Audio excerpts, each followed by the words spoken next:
প্রাচীন হিন্দুরা কি মায়া সভ্যতা প্রতিষ্ঠা করেছিলেন? হাজার হাজার মাইল ব্যবধান, তবুও মায়া ও হিন্দু সভ্যতার আশ্চর্যজনক মিল দেখা যায়।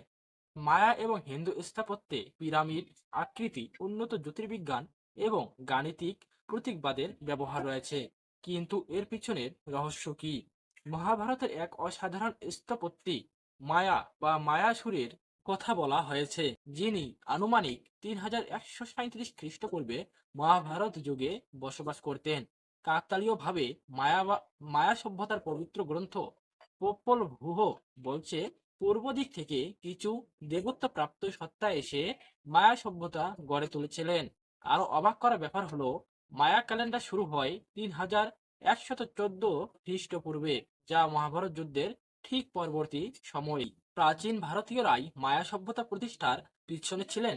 এটি কি নিছক কল্পকাহিনী, নাকি ইতিহাসের এক রহস্যময় অধ্যায়? আপনারা মতামত জানাতে ভুলবেন না।